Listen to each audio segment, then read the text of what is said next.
वाल्मीकि रामायण के सुंदरकांड में पिछली बार हमने 52 52 सर्ग तक किया था, जिसमें जब हनुमान को वध करने के लिए, हत्या करने के लिए रावण आदेश देता है, तो विभीषण उनको समझाते हैं, रावण को, कि ये डिप्लोमेटिकली या ये सही निर्णय नहीं है। दूतों की हत्या नहीं की जाती है।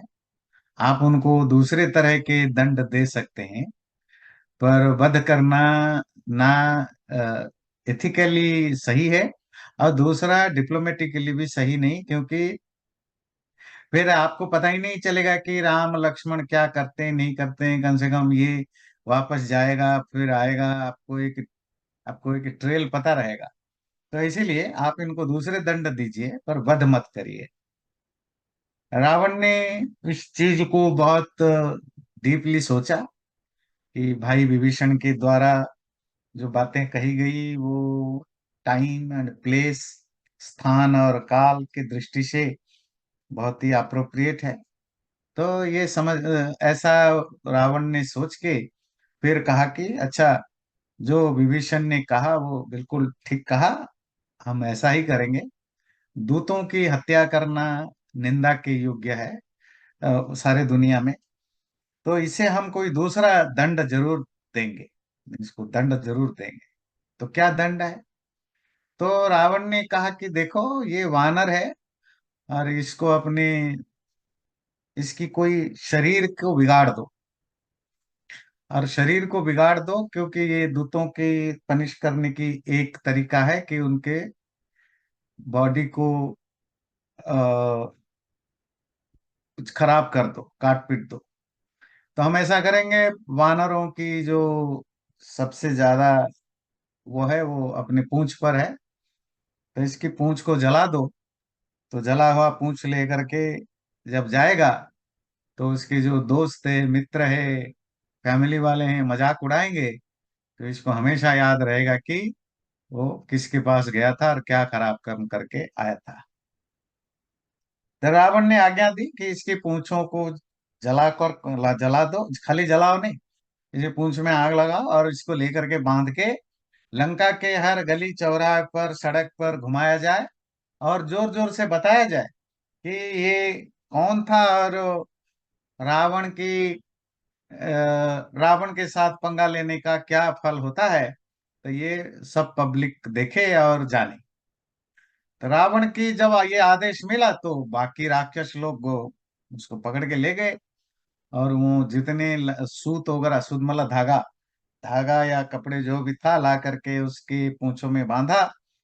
अ, वो जो नैरेटिव चलती है कि हनुमान के पूंछ बांधते बांधते लंका के कपड़े खत्म हो गए, ऐसा कुछ नहीं है वाल्मीकि रामायण में।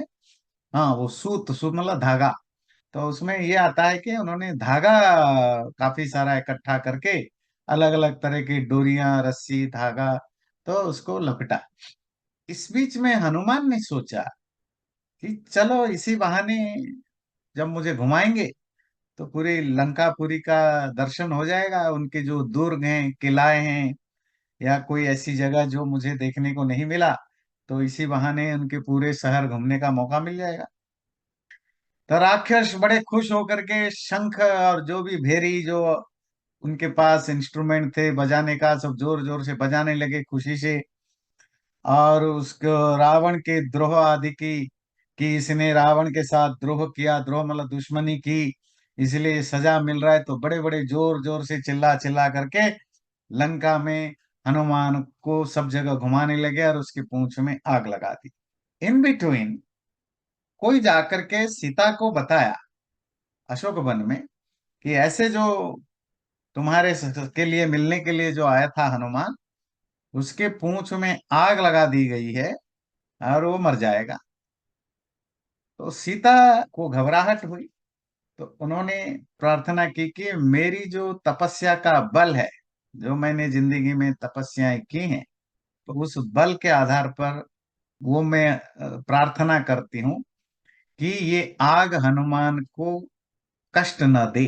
तपस्या का बल के कारण, और उसकी जो इंटेंशन है, सीता की इच्छा, उसके कारण सचमुच हनुमान के पूंछ में आग तो लगी, पर हनुमान को उसकी फीलिंग नहीं हुआ, जो दर्द या जो जलन होता है नहीं हुआ। हनुमान ने ऐसा सोचा भी कि ये मेरे पूंछ में आग लगा रहे हैं और आग जल रहा है, पर मुझे दर्द क्यों नहीं हो रहा है। तो उसको लगा हो सकता है कि मैं वायु का बेटा हूँ, पवन का बेटा हूँ, उसके कारण कुछ कुछ होता हो सकता है श्री राम लक्ष्मण के प्रभाव से उनकी कोई ऐसी, उन्होंने दूर से बैठ के कुछ उन्होंने कुछ किया हो। और ये भी उन्होंने सोचा कि हो सकता है जो देवी सीता है उनकी तपस्या का बल, और हो सकता है उन्होंने ऐसा चाहा हो जिसके कारण आग मुझे कष्ट नहीं दे रही है। तो उसको ऐसा लगा। तो उस और वो उसको घुमाने लगे राक्षस लोग पूरे लंका में। जब उसको लगा कि अब पूरी लंका में घूम ली, बल लंका की शहर जो मैंने घूम घाम लिया, बोले अब मुझे ऐसा कुछ करना चाहिए कि इन राक्षसों को भी मैं थोड़ा कष्ट दूं, इनको तड़पाऊं, इनको दर्द दूं। तो क्या करूं कि ये इनको मैं सबसे मैक्सिमम पेन दे सकूं। तो उसने सोचा ऐसा है कि मेरे पूंछ में तो उन्होंने आग लगा रखी है। मैं अब अपनी असली बंदर बंदर के स्वभाव का प्रयोग करता हूं। तो मैं इनके जितने घर परिवार जो कुछ है सबको आग लगा देता हूं। ऐसा सोच के उसने अपने शरीर को बहुत बड़ा बनाया, क्योंकि उसमें शक्ति है। और बड़ा बना के जब बढ़ाया तो उसकी जो बांधा हुआ था रस्सी वगैरह सब टूट गए। तो जब टूट गए फिर अपने आप को छोटा करके वो उनके हाथ से जंप मार के किसी बिल्डिंग के ऊपर चढ़ गया। उसके बाद वो एक बिल्डिंग से दूसरे बिल्डिंग कूदता रहा और सब जगह आग लगाता गया।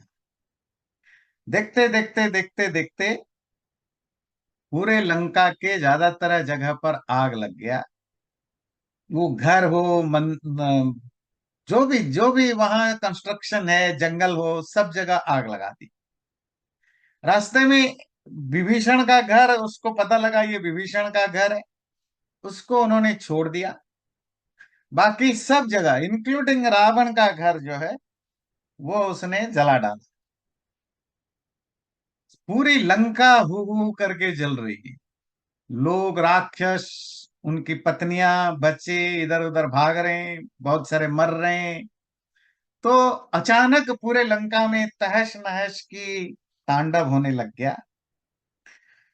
अब वो जब पूरी लंका में जल गया तो हनुमान ने सोचा, अब वो मनी मन उसको अचानक ख्याल आया कि जब पूरी लंका जल रही है और इतने लोग मारे जा रहे हैं, जंगल वगैरह, तो सीता भी तो जंगल में बैठी है, कहीं सीता नहीं मर गई जंगल आग के चक्कर में। तो उसको वो पश्चाताप हुआ, मतलब वो पछताने लगा। 55 सर्ग में वो वाला सर्ग हम पढ़ेंगे श्लोक बाय श्लोक। लंकाम समस्ताम संदीप्य लांगुलाग्नि महाबलः निर्वापयामास तदा समुद्रे हरिसत्तमः संदीप्यमानं विध्वस्तां त्रस्तरक्षोगणां पुरीम् आवेक्ष्य हनुमान लंकां चिंतया मास वानरः। अपने लांगुल पूंछ की आग से को जला करके पूरी लंका को जला करके, जब पूरी लंका जलने लग गई तो हनुमान समुन्द्र में जा करके अपने आग को बुझा दिया। बुझाने के बाद उसने देखा पूरी लंका में राक्षस लोग त्रस्त हैं, डरे हुए हैं, घबराए हुए हैं, पैनिक में भरे हुए हैं। पूरी लंका जल रही है।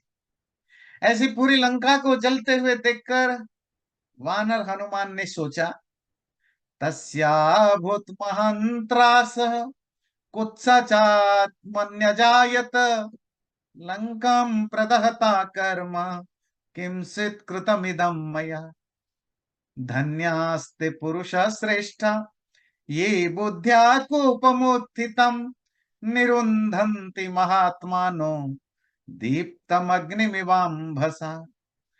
तो तस्य अभूत महान त्रासः, उसके मन में बहुत बड़ा डर पैदा हुआ, हनुमान के मन में, और कुछ सा अपने आप से नफरत होने लगा। क्यों? क्योंकि ये मैंने क्या कर दिया लंका को जला करके। वो खुद डर गया कि इसका क्या कॉन्सिक्वेंस होगा, और नफरत खुद से होने लगी कि मैंने ऐसे गलत काम क्यों किया। क्यों? ये 3-4 श्लोक बड़ा इंटरेस्टिंग है, आप चाहे नोट कर सकते हैं, गुस्से से रिलेटेड। ये कहते हैं धन्यास्ते पुरुष श्रेष्ठा, वो महापुरुष श्रेष्ठ होते हैं। कौन? ये बुद्धिया कोपमुत्थितम निरुंधन्ति, जो अपने उठे हुए गुस्से को कंट्रोल कर लेते हैं। महात्मा नो दीप्तम अग्निमिवाम्भसा, जैसे जलते हुए आग को पानी से अच्छे लोग बुझा देते हैं, इसी तरह जो लोग अपने उठे हुए गुस्से को शांत कर लेते हैं, वो श्रेष्ठ होते हैं, धन्य होते हैं। मैं ऐसा नहीं कर पाया। हमेशा एक चीज ध्यान रखिए, गुस्सा आना बुरी बात नहीं है, कितना भी गुस्सा है। क्यों? नेचुरल है। किसी में कम गुस्सा आता है, किसी में ज्यादा गुस्सा आता है। गुस्सा is part of our existence, वो तो आएगा।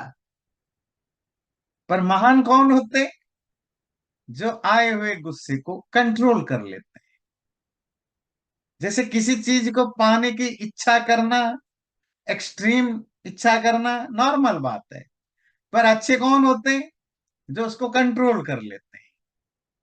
ईर्ष्या करना नॉर्मल बात है। अच्छे कौन होते हैं? जो ईर्ष्या को मैनिफेस्ट होने नहीं देते हैं, प्रकट होने नहीं देते हैं। ये ध्यान रखिए। ये ईर्ष्या, द्वेष, नफरत, जेलेसी, एंगर, ये सब नेचुरली हमारे अंदर होता है, इनबिल्ट होता है। उसको हम ना, हम सब कंप्लेन करते हैं ना, मुझे गुस्सा नहीं करना पर गुस्सा आता है, मुझे प्यार नहीं करना प्यार आता है। ये बाई फोर्स है। इसको हम जो संस्कार आप संडे में पढ़ते सुनते थे, या गीता में जो आप पढ़ते थे प्रकृति, वो वही है कि वो हमारे अंदर वो इनबिल्ट नेचर है, हमारे कर्मों के संस्कार है, हमारे फैमिली बैकग्राउंड, बहुत सारी चीजें हैं, जिसके कारण हम कंपेल्ड या मजबूर होते हैं, कुछ चीजें हमारे न चाहने पर भी होता है। ऐसा नॉर्मल थिंग, ऐसा नहीं, ऋषियों को भी गुस्सा आता है, सब कुछ होता है। पर जब महान कौन है?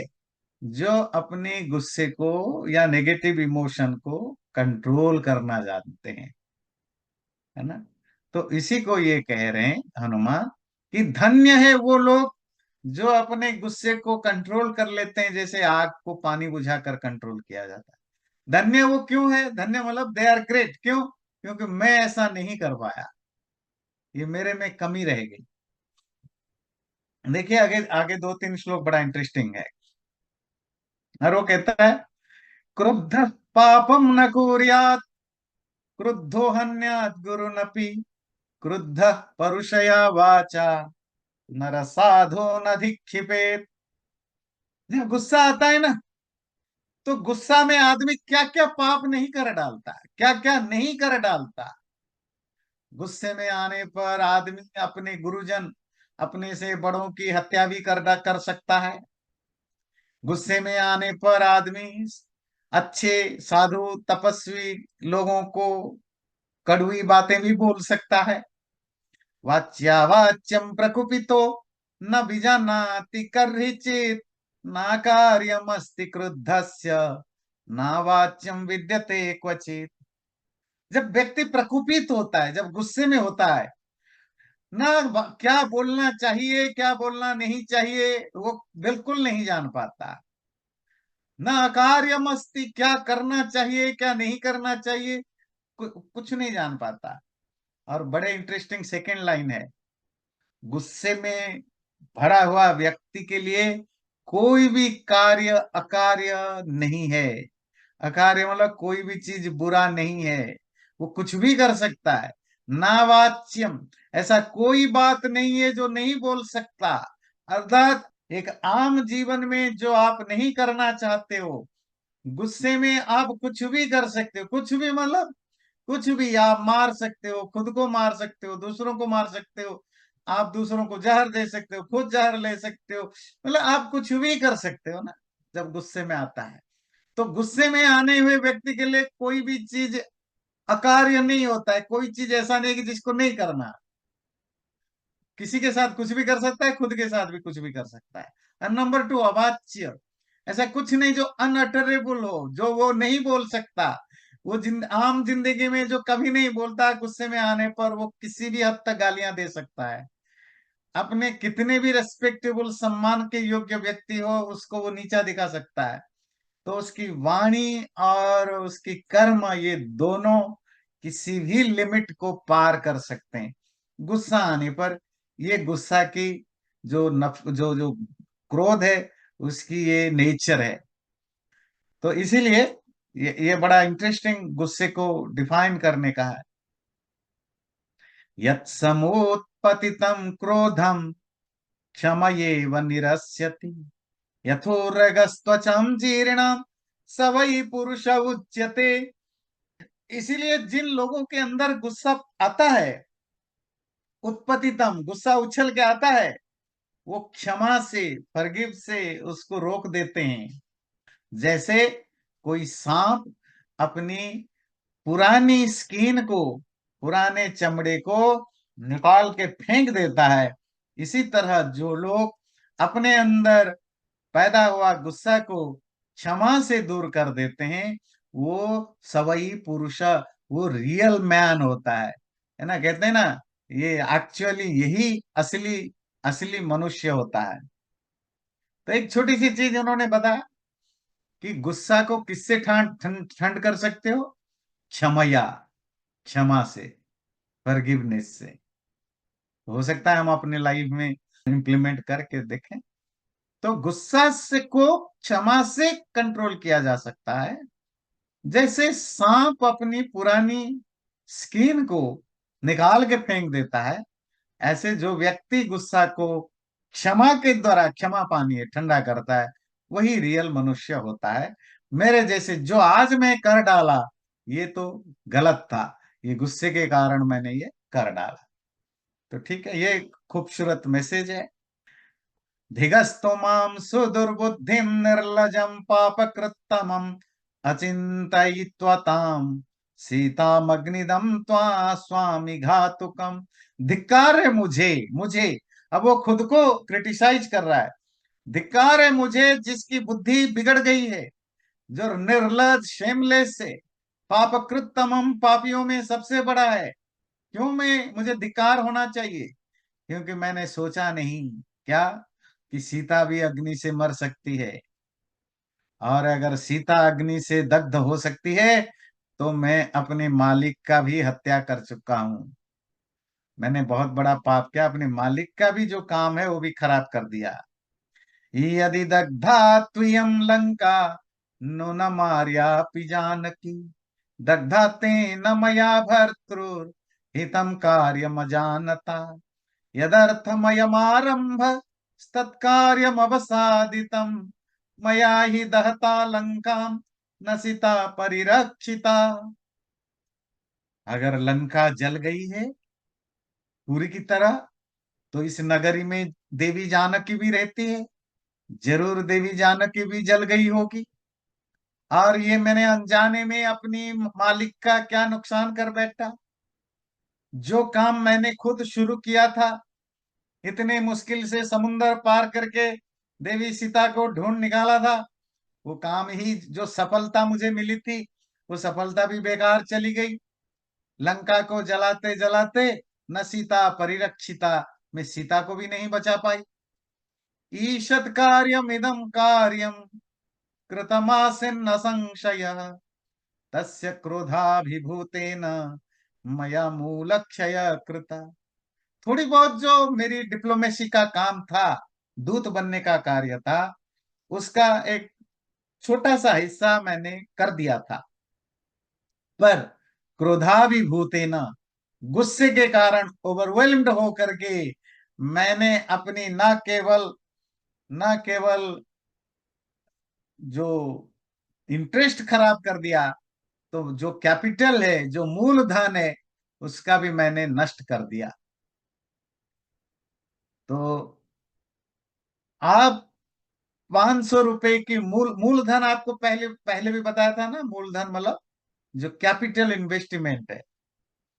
किसी भी कार्य को करने का हमेशा ध्यान रखिए लाइफ में एक चीज, एक होता है बेस ऑब्जेक्टिव,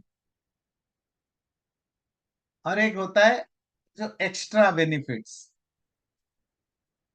जैसे कोई बिजनेसमैन हमेशा एक चीज ध्यान रखता है कि उसकी जो कैपिटल है वो ना डूबे। इंटरेस्ट इधर उधर हो जाए चलेगा, कम बहुत होता रहता है, पर अगर आपका मूलधन डूबने लगे तो आप हमें बर्बाद हो गए। आपका कोई सेंस नहीं बनता बिजनेस का।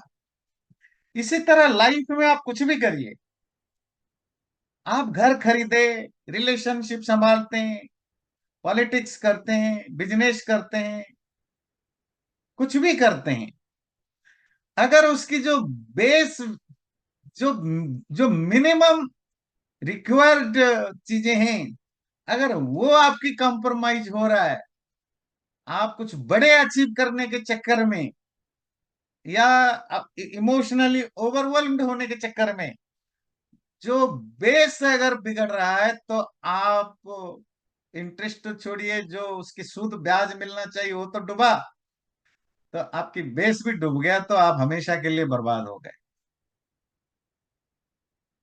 हनुमान की डिप्लोमेसी में जो दूत कार्य करने आया था, उसकी बेसिक ऑब्जेक्टिव क्या था? सीता को ढूंढना, सीता को पता लगाना, और ये सीता से मिलके उनको अश्योर करके वापस जा करके लड़ाई की तैयारी करके आना। ये था बेस ऑब्जेक्टिव। वो हनुमान ने अचीव कर लिया, वो मूल था। अब लालच में उन्होंने एक्स्ट्रा कुछ करने की कोशिश की। एक्स्ट्रा करो, मना नहीं है, एक्स्ट्रा कुछ अचीव कर सकते हो, पर उस एक्स्ट्रा अचीव करने के चक्कर में अगर आपकी कैपिटल फंड ही नष्ट हो जाए, तो फिर आपका एक्स्ट्रा मिले तो भी कोई बच कुछ मिलता नहीं है। हाँ, लंका को जलाना हो सकता है तुम्हारे लिए बहादुरी का काम था, पर लंका को जलाते जलाते अगर देवी सीता ही जल गई, फिर तो आपका बचा क्या है फिर?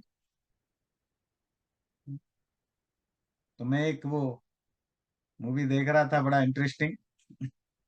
तो पति पत्नी, उनके पास घर नहीं था, तो वो ससुराल में पत्नी परेशान थी, तो उन्होंने कहा हम कोई दूसरा घर ले ले, पैसा इतना है नहीं। तो वो गए, वो प्रधानमंत्री आवास योजना आजकल भारत में चलता है ना, तो गरीब लोगों को फ्री में मिलता है। तो उनको पता किया, तो वहां पहुंचे, तो उन्होंने कहा आपको तो मिलेगा नहीं, क्योंकि आप आपके पास, आपके पिता माता के पास ऑलरेडी घर है, फिर क्या करें? तो उन्होंने सजेस्ट किया कि आप पति पत्नी हो, पति का तो बाप का घर है, उसको तो मिलेगा नहीं, तो आप तलाक ले लो ऑफिशियली, मतलब वो दिखाने, सिर्फ कागज में आप दोनों तलाक ले लो। और पत्नी कहे कि मैं तलाकशुदा अकेली हूँ, तो वो कैटेगरी में आ जाएगी, जो भी उन्होंने कैटेगरी है फ्री घर लेने के लिए, वो कैटेगरी में आ जाएगी।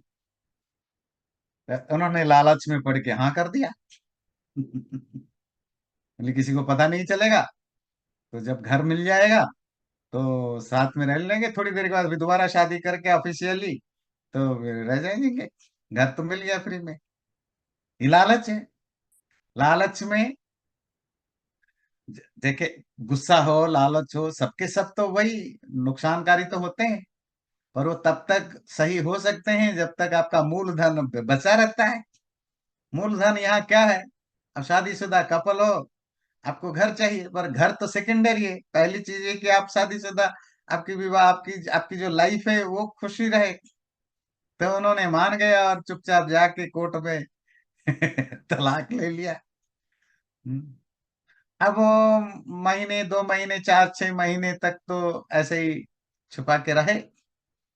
अब घर की लिस्ट जब अनाउंस होगी तब होगी। अब पता चला घर की अनाउंसमेंट जो 6 महीने के बाद होनी थी, तो वो रुक गया, क्योंकि कोई करप्शन पकड़ा गया किसी का, मतलब सरकारी संस्था है, करप्शन पकड़ा गया, तो वो नहीं हो पाया। अब ये पति पत्नी में फिर लड़ाई होने लगी कि भाई आपने तलाक करवा दिया, घर नहीं मिला, ये पत्नी ने जोर दिया था। ये बातें पब्लिक में आने लग गई कि ये दोनों तलाक हो चुके हैं। तो तलाक हो चुके हैं तो साथ नहीं रह सकते। तो सब अपने अपने लड़की अपने मायके चली गई, बेटा अपने पास है। ऑफिशियली तलाक है, समाज को पता लग चुका है। दोनों में बहुत सारा झगड़ा और प्रॉब्लम है। सारे लोग छीछी कर रहे हैं कि तलाक होकर के साथ मिलते हैं, मिल भी नहीं सकते साथ, क्योंकि दुनिया को पता लग चुका है। अब वो तो कोई अमेरिका है नहीं यहाँ। यहाँ और आजकल दिल्ली बम्बई भी हो गया है, भाई तलाक कर लो, तलाक के बाद में भी मिलते रहते हैं, है ना। अब गांव में तो ये तो नहीं चलने वाला।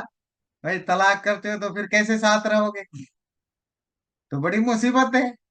मतलब हम चले थे क्या अचीव करने, और पता चला मूल ही क्षय हो गया। मूल समझते हैं ना, जो बेसिक ऑब्जेक्टिव है वही नहीं बचा। खैर स्टोरी आगे चलती है, फिर वो अलग बात है, वो तो स्टोरी फिल्म में है। फिल्म में आगे फिर वो घर मिल जाता है, फिर मिल जाते हैं, दैट्स अ डिफरेंट थिंग। पर मैसेज बड़ा इंटरेस्टिंग है कि आप कुछ एक्स्ट्रा गोल अचीव करने के चक्कर में अपनी मूलधन को ही बर्बाद करने के चले पड़ते हो। तो ये मैसेज है ना, नहीं तो आपके रिश्ता ही खराब हो जाता है। तो इसी तरह हनुमान की फील्ड में भी लगाइए। आपने सीता को देख लिया, मिल लिया, यहाँ का सारा ऑब्जर्व कर लिया, आपको चला जाना चाहिए। आपको लालच हुआ कि मैं कुछ और करके जाऊं, और कुछ जाने के चक्कर में आप भूल गए कि ये जब लंका में आग लगेगी तो देवी सीता भी इसी में बैठी हुई है, तो वो भी जल सकती है। तो क्या है कि जब लालच गुस्सा वगैरह ओवरवेल्म करते हैं, आपको छोटी छोटी चीजें दिखाई नहीं देती है। ये समझ में आती है, बड़ी इंटरेस्टिंग है। तो लाइफ में भी हम कभी कभी, हमें ये ध्यान रखना है, जब भी हम कुछ कुछ अचीव करना चाहें, देखें कि जो मेरी बेस है, जो मूल चीजें किसी भी चीज का, कहीं वो उसके कारण खराब तो नहीं हो रहा है। अगर वो हो रहा है तो फिर तो आप अचीव कर भी लो, आपको घर मिल भी जाए, पति पत्नी तो बच्चे मिले नहीं। जिसके लिए घर ढूंढने गए थे वही भाग गया, कोई नहीं रहा। जी कहते हैं जी मैं, आप चोरी चकारी बेईमानी क्यों करते हो? जी फैमिली के लिए। तो चोरी चकारी बेईमानी करके खूब पैसा कमाया, पर इतना पैसा कमाने के बाद भी पत्नी और बच्चे आपके साथ नहीं दिए, और वो आपसे ही अलग हो गए। देख, तो जिनके लिए तुम इतना पाप कर रहे थे वही तुम्हें छोड़ गए। तो आपको देखना पड़ेगा कि तुम्हारा जो मूल है वो उससे बचता है कि नहीं बचता। बाकी चीजें तो मैनेजेबल है। अरे अगर मूल ना बचे, उसके लिए क्या शब्द दिया, मूल क्षय। तो वो बिजनेस हो, रिलेशनशिप हो, लाइफ के किसी भी फील्ड में, ये इंस्टीट्यूशन हो, ऑर्गेनाइजेशन हो, कंपनी हो, कुछ भी हो, आपकी जो बेसिक चीजें हैं वो हम पर नहीं होना चाहिए। चलिए श्लोक देखते हैं। हाँ, तस्य क्रोधाभिभूतेन मया मूलक्षय कृतः। गुस्से में ओवरवेल्म्ड होकर के मैंने तो मूल का ही जो जो जो बेस है, रूट है, वही मैंने नष्ट कर डाला। विनष्टा जानकी नूनम न यदर्थः प्रदृश्यते लंकायां कश्चिदुद्देश सर्वा भस्मीकृता पुरी। यदि तद्विहतं कार्यं मम प्रज्ञा विपर्ययात् इहैव प्राण संन्यासो ममापि यद्य रोचते। और मुझे लगता है श्योरली देवी जानकी नष्ट हो चुकी है। क्यों? क्योंकि नहीं अदग्ध प्रदृश्यते लंकायाम, मुझे लंका का कोई जगह दिखता नहीं है जो भी जला हुआ ना हो। ऐसी कोई जगह नहीं बचा है, घर बगीचा चौरा दीवार हर चीज जल चुका है। और जब सारी लंका पूरी भस्म हो चुकी है, और मुझे नहीं लगता सीता कहीं बची होगी। और अगर सचमुच मेरे प्रज्ञा विपर्य से, बुद्धि भ्रष्ट होने से, मेरे बुद्धि भ्रष्ट होने से अगर ऐसा कार्य मेरे से हो गया है, तो मैं यही वह प्राण संन्यासो, मैं यही अपना प्राण त्याग दूंगा, मैं अपनी जान दे दूंगा। ममापि ही अद्य रोचते, मुझे लगता है यही मेरे लिए सही है कि मैं अपनी जान ही दे दूं। किम अग्नो निपताम्यद्य, क्या करूं मैं आग में कूद के अपनी जान दूं। आहो स्वित बिड़वा बड़वा मुखे, या समुन्दर में कूद के जान दूं। शरीरमाहो सत्वानाम दद्मि सागरवासिनम, या समुन्दर के जो बड़े बड़े मछलियां शार्क वगैरह है उनके लिए मैं अपने शरीर को दे दूं और खा जाए मुझे। कथम ही जीवता शक्यो मया द्रष्टुम हरीश्वर, मैं कैसे जीता जागता जा करके महाराज सुग्रीव को अपना मुंह दिखाऊं। तौवा पुरुष शार्दुलौ कार्य सर्वस्व घातिन, और कैसे जा करके वो दो पुरुष सिंह राम और लक्ष्मण से मिल पाऊं, जिनका सारा कार्य, जिनके कार्यों का जो मूल है उनकी देवी सीता को नष्ट करने के बाद मैं कैसे उनको मुंह दिखाऊं। मया खलु तदेवेदं रोष दोषात् प्रदर्शितम प्रथितम त्रिषु लोकेषु कपित्वमनवस्थितम्। धिगस्तु राजसंभाव मनीषमनवस्थितम्, ईश्वरेणापि यत् रागान् मया सीता न रक्षिता। मैंने ऐसा क्यों किया? रोष की दोष से। कितना खूबसूरत अलंकार देखिए। रोष की दोष, रोष कहते हैं गुस्सा, दोष कहते हैं कमी। ये जो गुस्से के मिस्टेक के कारण, गुस्से का जो फ्लॉ है उसके कारण जो मैंने ये गलत काम किया, तीनों लोगों में मैं बुरे गलत ढंग से फेमस होऊंगा। क्या? कपित्वम अनवस्थितम, ये जो वानर होते हैं ये वैसे ही चंचल होते हैं, ये कभी भी शांत नहीं होते हैं, ये हमेशा गलत करते हैं। मेरे कारण पूरी कपि जाति, वानर जाति बदनाम हो जाएगी। धिक्कार है, मुझे नहीं। राजसंभावम, वो रजोगुण, गुस्सा जो है वो रजोगुण से पैदा होता है, ध्यान रखिएगा। मेरे अंदर ये जो रजोगुण जगा उसको धिक्कार है। अनिशम अनवस्थितम, और मैं उसको अनिश कंट्रोल नहीं कर पाया। वो जो मेरे अंदर रजोगुण के कारण क्रोध गुस्सा जगा उसको मैं कंट्रोल नहीं कर पाया। और ईश्वरेणापियत, मैं ईश्वर था। ईश्वर मतलब कंट्रोलर था, मेरे हाथ में वो कंट्रोल था सीता को बचाने का। उसके बावजूद भी मया सीता न रक्षिता, मैं सीता को बचा नहीं पाई। दो शब्द ध्यान दीजिए, देखिए अनीश, ईश नहीं है, हैविंग नो कंट्रोल। ईश्वरेण, even though I M powerful. अब आपको समझ में आया ईश्वर का क्या मतलब होता है? भी कहीं ईश्वर शब्द मिल जाए मत सोच बैठिए कि भगवान की बात हो रही है। इवन कहीं राम के बारे में भी ईश्वर शब्द आ जाए तो मत समझ बैठिए कि भगवान है। ईश्वर शब्द की लिटरेरी मीनिंग क्या दिया? Ruler, powerful, controller. मैं पावरफुल, मेरे पास वो पावर था। यहाँ हनुमान अपने बारे में कह रहे हैं, मतलब ये नहीं कह रहे हैं कि मैं भगवान था, परमात्मा नहीं, मतलब मेरे पास वो एबिलिटी, कंट्रोल करने की एबिलिटी थी कि सीता को नुकसान ना हो। उसके बावजूद भी सीता, मैंने गलत काम कर बैठा। मैं अपने गुस्से का ईश कंट्रोलर नहीं बन पाया। तो ईश, ईश्वर किसी के लिए भी यूज हो सकता है, कभी भी यूज हो सकता है। तो कहीं भी ईश्वर ईश्वर आए तो उसका अर्थ परमात्मा नहीं है। जैसे आपको बताया भगवान शब्द आए तो उसका अर्थ परमात्मा नहीं है।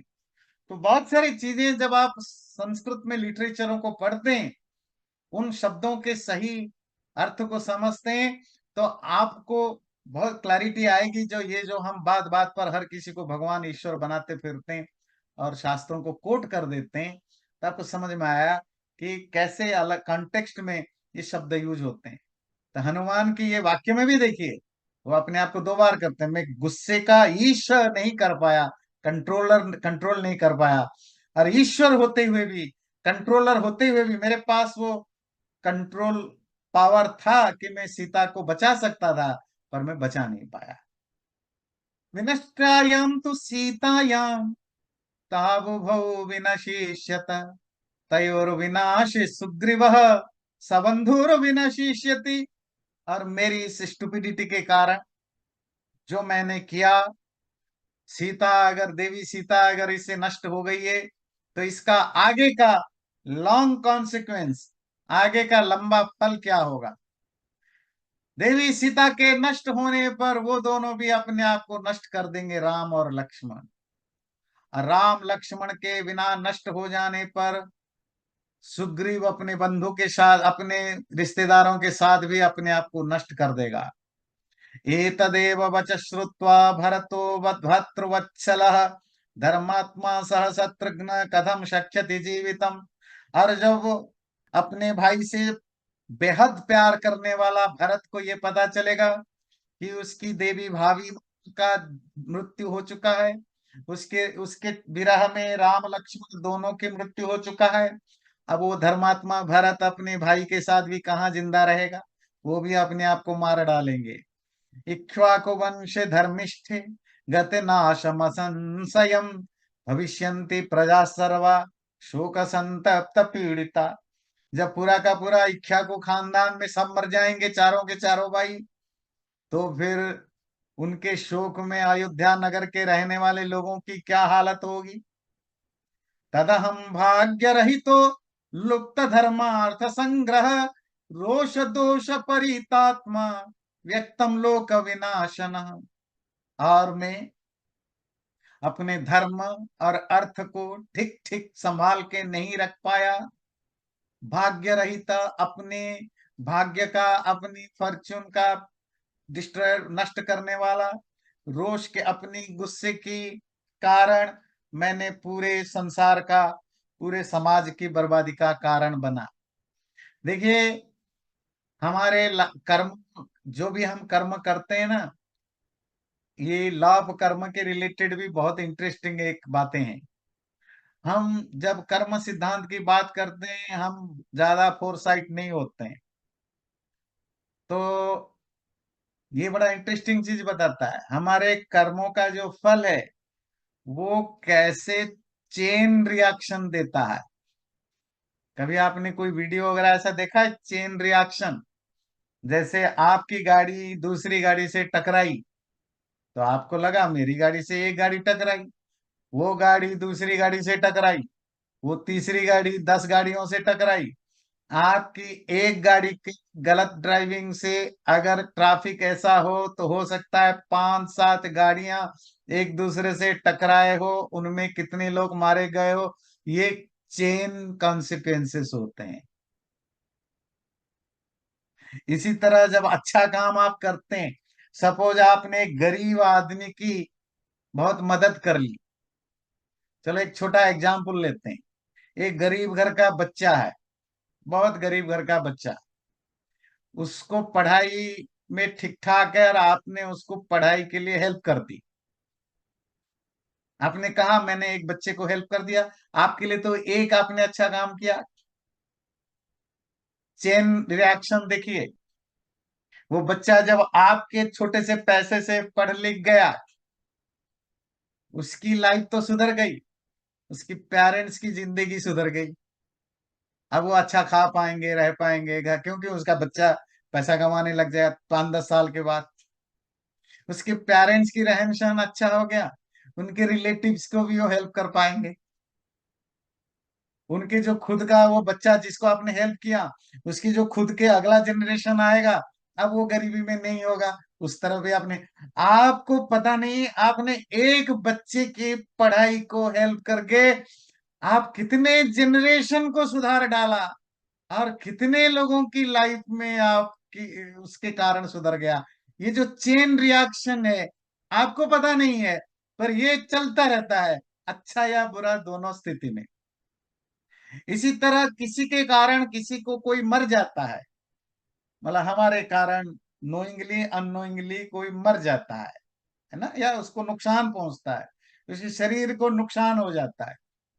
आपको लगता है कि चलो उसके कारण तो उसका एक व्यक्ति मारा गया, एक व्यक्ति मारा गया विजिबली, या एक व्यक्ति का पैर कट गया, हाथ कट गया विजिबली जो दिखाई देता है। चेन से कॉन्सिक्वेंस देखिए, अगर वो अकेला कमाऊ हो घर का, तो उसके माँ बाप बच्चे पत्नी सब बर्बाद हो गए, आगे से जिंदगी भर के लिए गरीब हो जाएंगे। बच्चे ठीक से पढ़ नहीं पाएंगे। बात समझ में आती है? फिर अगले कितने कैसे हम पूरे जनरेशन खराब हो जाता है। तो जब हम कहते हैं ना कि मेरे छोटे से कर्म का फल मुझे इतना बड़ा क्यों मिला, या मेरे बड़े से कर्म का फल छोटा क्यों मिला, ये कर्म बहुत कॉम्प्लिकेटेड होता है। ये जो कर्म थ्योरी है ना, इट्स रियली बहुत कॉम्प्लिकेटेड है। क्योंकि आपके द्वारा किया गया छोटा या बड़ा कर्म, तो आपको जो लगा आपने छोटा या बड़ा किया, पर उसकी कॉन्सिक्वेंस किस लेवल तक, किस जनरेशन तक, कितने सालों तक उसकी रिजल्ट मिलता है, वो सबका कॉज तो आप ही हो ना। अच्छा या बुरा, अगर 1000 लोगों का फायदा हुआ तो उस सारे फायदा का इनडायरेक्ट कॉज तो आप हो, उसका फायदा, उसकी रिजल्ट भी आपको ही मिलेगा। अगर आपके कारण हजारों लोगों को इनडायरेक्टली, आपको पता ही नहीं कैसे फायदा हो गया, तो नुकसान हो गया, तो उसका भी आपको ही मिलेगा। तो कर्म जो दिखाई देता है उतना कर्म नहीं है, बहुत सटल लेवल पर कर्म फंक्शन करता है, ये ध्यान रखिए। और हनुमान, खैर ये ओवर थिंकिंग कह सकते हैं, तो हनुमान जो करता है ओवर थिंकिंग, बट इसके चेन कॉन्सिक्वेंस तो होता ही है। तो वो वही सोच रहा है, ओवर थिंकिंग का ही है, पर सोच रहा है कि अगर देवी सीता सचमुच आग में जल गई है, तो जब राम और लक्ष्मण को पता चलेगा, डेफिनेटली वो जिंदा नहीं रहेंगे। राम तो, राम की जिस तरह कैरेक्टरिस्टिक हमने देखा अभी तक, वो तो सीता के बिना सवाल ही नहीं उठता है जिंदा रहेंगे। तो राम लक्ष्मण जिंदा नहीं रहेंगे तो सुग्रीव की क्या हालत होगी, क्योंकि उन्होंने प्रॉमिस किया था कि मैं आपकी हेल्प करूंगा, और मैं सुग्रीव का नौकर हूं। सुग्रीव को जो गलत, जो प्रायश्च, जो पछतावा होगा, तो वो अपने आप को मार डालेगा। अयोध्या में भरत और शत्रुघ्न को पता लगेगा कि देवी सीता, भाभी भी मर चुकी है, राम लक्ष्मण मर चुके हैं, वो अपनी जान दे देंगे। तो उसका कंसिक्वेंस होगा, पूरी अयोध्या में केओस होगा, राजा कोई नहीं होगा, तो लोगों में क्या हालत होगी। तो इसे लॉन्ग चेन कॉन्सिक्वेंस, जरूरी नहीं कि हमेशा ऐसा ही होता है, ध्यान रखिए। ये ये जो मैंने बोला उसको आप जनरल रूल मत बनाइए। जरूरी नहीं कि हर कर्म अपनी चेन कॉन्सिक्वेंस देता ही देता है, और इतने लंबे तक देता है। सोचना पड़ता है, कभी कभी होता है, कभी कभी नहीं होता है। तो हनुमान उसी तरह का सोच रहा है कि कभी कभी जब, अच्छा दूसरी चीज भी इसकी साइकोलॉजिकली, जब हमारे से कोई गलती हो जाती है, अगर गलती को हम, जिसको कहते हैं सेल्फ ब्लेमिंग करने लग जाते हैं, और ये नॉर्मली होती है जो लोग बहुत ज्यादा ओवरथिंक करते हैं, तो जब आप सेल्फ ब्लेमिंग पर जाते हैं तो आपको लगता है पूरी धरती में सारी बुराइयों का जड़ मैं ही हूँ। तो ये भी एक प्रॉब्लम है ना, डिप्रेशन में जाने वाले लोगों में, बहुत सारे में ये कारण रहा है कि वो सेल्फ ब्लेमिंग पर चले जाते हैं, और अपना चेन कॉन्सिक्वेंस को, जो सचमुच नहीं भी हो, वो जोड़ देते हैं। तो ये दोनों पक्ष है, और दोनों में कुछ सच्चाई है, कुछ सच्चाई नहीं है। तो हनुमान अपनी उस चेन कॉन्सिक्वेंस को वो थिंक सोच रहा है। इति चिन्तयतस्तस्य निमित्तानि उपपेदिरे पूर्वमपि उपलब्धानि साक्षात् पुनरचिन्तयत् अथवा चारु सर्वांगी रक्षिता स्वेन तेजसा न नशिष्यति कल्याणी नाग्निरग्नौ प्रवर्तते। ऐसा हनुमान सोच ही रहा था, बुरी बुरी चीजें सोच ही रहा था। फिर अचानक उसको कुछ कुछ पॉजिटिव साइंस देखने लगे, पॉजिटिव ओमेन्स। ये जो ओमेन्स होते हैं वो भी आपकी साइकोलॉजिकली होते हैं, आपके माइंड में उभरते हैं। तो उसके माइंड में उभरने लगे, और वो जो पॉजिटिव साइंस है वो सब वही है जो इससे पहले भी हुआ था। क्या, पर हनुमान ने सोचा, अगर ये देवी सीता क्या सचमुच अग्नि में जल गई होगी। क्यों?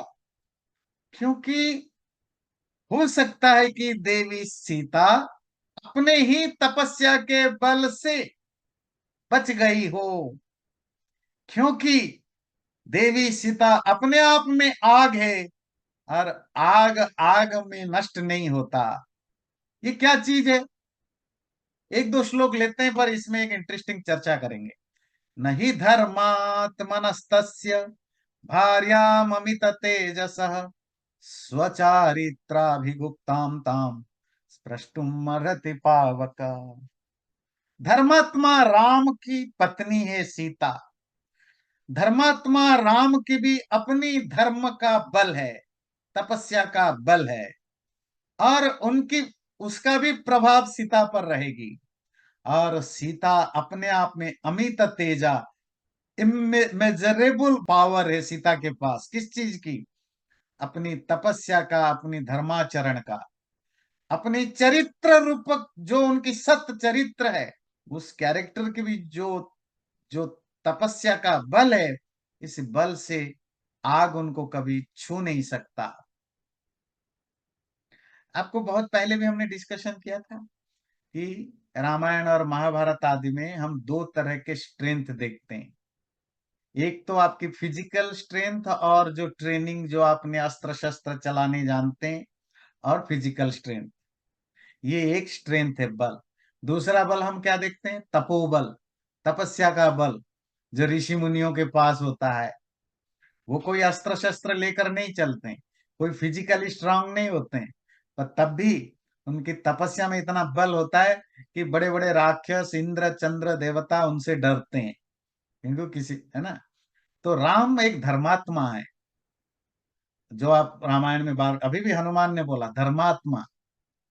वो धर्म को बिल्कुल, जिसको कहते हैं विदाउट, जिसमें 0.001% भी डेविएट नहीं करते हैं धर्म से।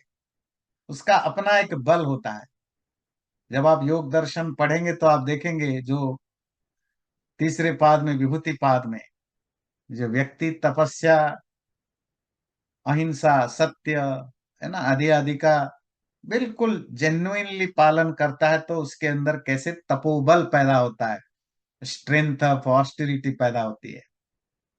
सीता में भी वो बल है। तो हनुमान कहते हैं कि भी देवी सीता के खुद की चरित्र और खुद की तपस्या इतना स्ट्रांग है। वो आग, वो वही खुद आग है। तो आग आग को क्या जलाएगा? फिर वो इतने बड़े धर्मात्मा राम की पत्नी है, तो वो राम की तपोबल भी प्रभाव करेगा अपनी पत्नी के ऊपर। तो मुझे नहीं लगता देवी सीता को, सीता आग में जल गई होगी। ये जो अभी हम देवी सीता और हनुमान की आग जलाने से रिलेटेड जो बात सुन रहे हैं ना, इसको याद रखिएगा। क्योंकि वो जो अग्नि परीक्षा आगे की बात बड़ी बड़ी दुनिया भर में फैलाई हुई होती है, वो रियली वो, उसको अग्नि परीक्षा को समझने के लिए ये थ्योरी समझना, वाल्मीकि के द्वारा ये जो थ्योरी बताई जाती है, इसको समझना जरूरी है। अगर आप इस इन चीजों को नहीं समझते हैं, फिर आप अग्नि परीक्षा पर लेफ्टिस्टों की तरह वैसे ही सवाल उठाते रहेंगे। अगर आप कहेंगे कि नहीं, ये सब बेकार चीजें हैं, तपस्या का बल, धर्म का बल, इसका कोई प्रभाव नहीं है, ओके, नो प्रॉब्लम। फिर आप कैसे मानेंगे कि सीता ने जो अग्नि परीक्षा दी, आग में कूदी, बाहर आ गई, उसको आप सच क्यों मान बैठते हो? है ना? नहीं, अगर वो सच नहीं है, फिर क्यों कहते हो राम ने कुछ किया नहीं है? तो आप दोगलेपन के शिकार हो जाते हैं। दोगलापन समझते हैं? डुप्लीसिटी के। या तो आप मानो कि नहीं, ये सब कोई आग फाग की, कोई तपस्या का बल नहीं होता है, कुछ नहीं होता है, सब झूठ है, जो आग में कूदेगा वो मरेगा। अगर ऐसा है, तो सीता अगर आग में कूदी तो मर गई होती। नहीं समझ में आती है? अगर मर गई होती तो राम को ब्लेम करना चाहिए कि राम ने अपनी सीता को क्यों नहीं मना किया कि मुझे तुम्हारी परीक्षा की जरूरत नहीं है। और अगर आप मानते हो कि नहीं, तपस्या का बल है, अग्नि में कूदने पर अग्नि, जैसे अभी आपने देखा देवी सीता ने प्रार्थना की तो हनुमान का पूंछ जला नहीं, दर्द नहीं हुआ। और जो हनुमान कहते हैं तपस्या के बल पर सीता को अग्नि जला नहीं सकती, ये माइथोलॉजी को भी आप मानते, सपोज इसको माइथोलॉजी भी मानते, या सच है, जो भी रूप में मानते हैं, तो अग्नि परीक्षा में भी इसका मतलब सबको पता था। अग्नि इतनी सीता इतनी तपस्विनी है तो आग में कूदेगी भी उसका कुछ होगा नहीं, क्योंकि वो ऑलरेडी उसकी तपस्या का बल है। तो राम को भी पता है, हनुमान को भी पता है, उस समय के हर व्यक्ति को पता है कि सीता में इतना तेज है, तपस्या का तेज है, कि वो आग में घुसे तो जलेगी नहीं, सचमुच जली नहीं। तो ये हम आगे देखेंगे, अग्नि परीक्षा तो अभी आई नहीं है। पर ये जो इंसिडेंट यहाँ घट रहा है, इसको आप बेस रखिएगा, फिर आगे हम चर्चा करेंगे इस पर, जो भी आगे चर्चा होगी। अब ये वाली लाइन देखिए, स्वचारित्राभिगुप्ताम ताम स्प्रष्टुम अर्हति पावक, fire cannot touch that lady who is protected by her own chastity. अपने चरित्र, अपनी तपस्या के द्वारा प्रोटेक्टेड सीता को आग छू नहीं सकता। ये इंटरेस्टिंग लाइन है। नूनम राम प्रभावेण वैदेह्यास कृतेन च यन्माम दहन कर्मायम नादहत हव्यवाहन। तो जरूर राम के प्रभाव से और वैदेही देवी सीता के अपने सुकृत अच्छे कर्मों से हव्य बहाना आग ने सीता को बिल्कुल नहीं जलाया होगा, बिल्कुल वैसे ही जैसे आग ने मुझे भी नहीं जलाया। देखिए हनुमान को भी तो आग ने नहीं जलाया, हनुमान के पूंछ को भी आग ने नहीं जलाया। मैं आपको ये नहीं कह रहा हूं कि आप इन सबको सच मानिए, मैं सिर्फ ये कह रहा हूं चेन कॉन्स जो अभी चेन कॉन्सिक्वेंस पढ़ रहे थे ना, वो चेन थ्योरी की भी तो मानिए। अगर आप मानते हो कि सीता के प्रभाव से हनुमान का पूंछ नहीं जला, तो सीता कैसे आग में जलेगी? अगर आपको लगता है ये मिथ है, तो मिथ अग्नि परीक्षा में भी मिथ है। अगर आपको लगता है ये सच है कि सीता में इतनी धर्म बल है जो कि हनुमान बता रहे हैं, जिसके कारण मेरा पूंछ भी नहीं जला, और सीता कैसे जलेगी? अगर सीता अभी नहीं जली लंका दहन में, तो अग्नि परीक्षा में क्यों जलेगी? तो सबको पता था कि सीता नहीं जलने वाली है, कि सीता कितना तप है। तो आप सच माने तो भी चेन को ध्यान रखिए, अगर आप मिथ माने तो भी चेन को ध्यान रखिए। त्रयाणाम भरतादीनाम भ्रातृणाम देवता च या रामस्य च मनः कांता सा कथम विनशिष्यति। तीनों भाइयों के लिए देवी सीता तो देवता है, देवता मतलब रिस्पेक्टेबल है, और राम की मन की तो ये रानी है, वो कैसे नष्ट हो सकती है? यद्वा दहन कर्मायम सर्वत्र प्रभुरव्ययः न मे दहति लांगुलम कथमार्याम प्रदक्षति। अरे अगर सचमुच आग ने जलाया हो, तो फिर मेरे पूंछ को तो नहीं जलाया। अगर आग मेरे पूंछ को नहीं जलाया, तो देवी आर्या, देवी देवी मतलब समझते हैं ना, देवी मतलब रेस्पेक्टेबल, देवी सीता को कैसे जला सकती है? पुनश्चाचिन्तयत् तत्र हनुमान विस्मितस्तदा हिरण्यनाभस्य गिरेर जलमध्ये प्रदर्शनम तपसा सत्यवाक्येन अनन्यत्वाच्च भर्तरि अपि सा निर्दहेत अग्निम नताम अग्नि प्रदक्षति। क्रोध ने सोचा हनुमान ने विस्मित होकर के, जब मैं समुद्र पार क्या करके आ रहा था, तो यहाँ हिरण्यनाभ नामक एक पहाड़ पर्वत कैसे मिला, तो वो भी चमत्कारी था, जहां मुझे रेस्ट विश्राम करने को मिला।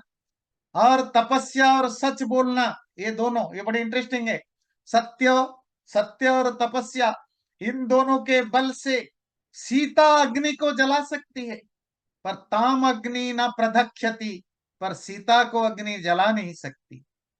सतथा चिंतयन् तत्र देव्या धर्म परिग्रहम शुश्राव हनुमान वाक्यम चारणानां महात्मना अहो खलु कृतं कर्म दुष्करम ही हनुमता अग्निम विसृजता भीक्षणम भीमम राक्षस वेश्मनि।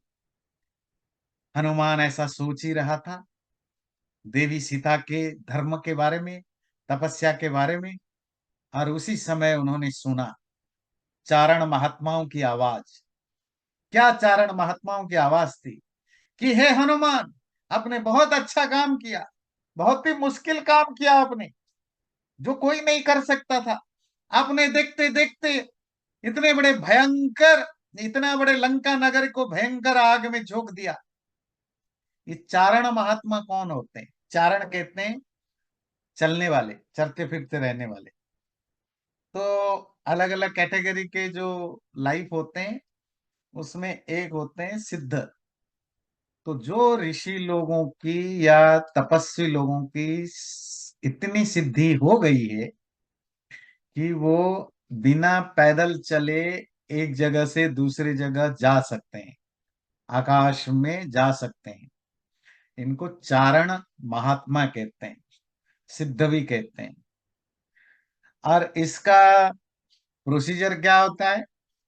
अगेन, अगर हम योग दर्शन नहीं पढ़ते तो शायद हमें ये भी माइथोलॉजी लगता है, बहुत लोगों को लगता है, दैट्स ए डिफरेंट थिंग।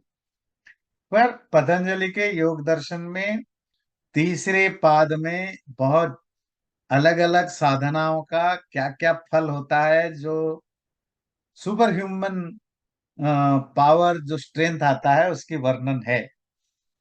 तो बाकी मानना ना मानना वो अलग चीज है।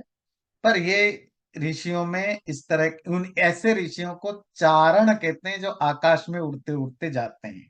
तभी उन चारण महात्माओं ने ऊपर से बोला कि हनुमान, तुमने जो किया बड़ा कमाल की काम किया, कोई नहीं कर सकता। और वो काम है कि तुम लंका को तुमने जला दिया।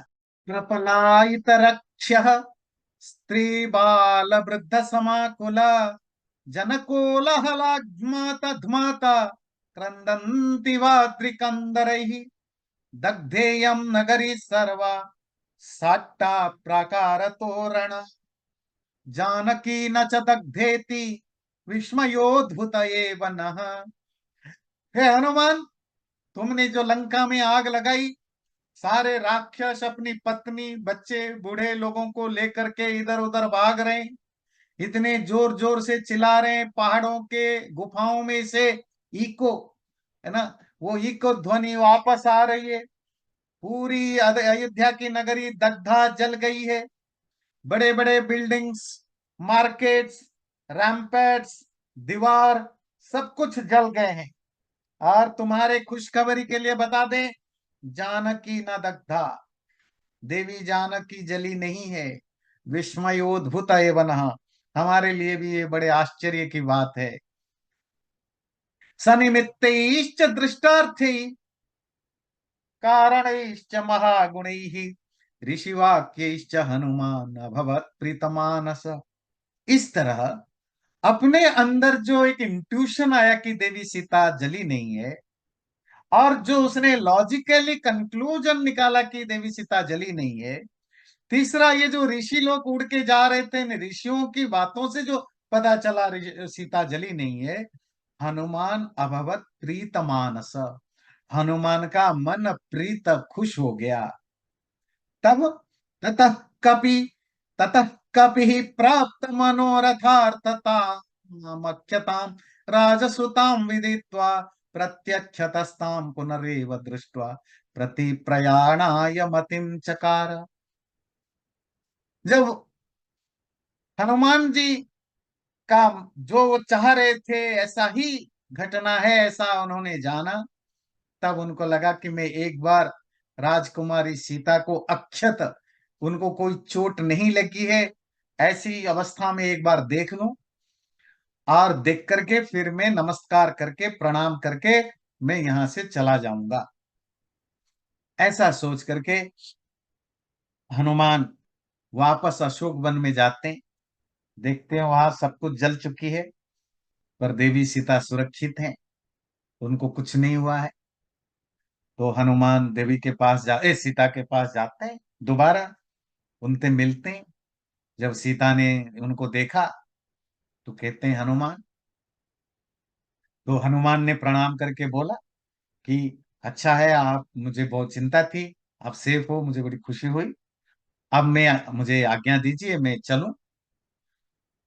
सीता ने कहा कि अगर हो सके तो एक दो दिन और रुक जाओ कहीं छुप के, तुम यहाँ रहते हो तो मुझे थोड़ा, मेरे जो दुख है, दर्द है, थोड़ा कम लगता है।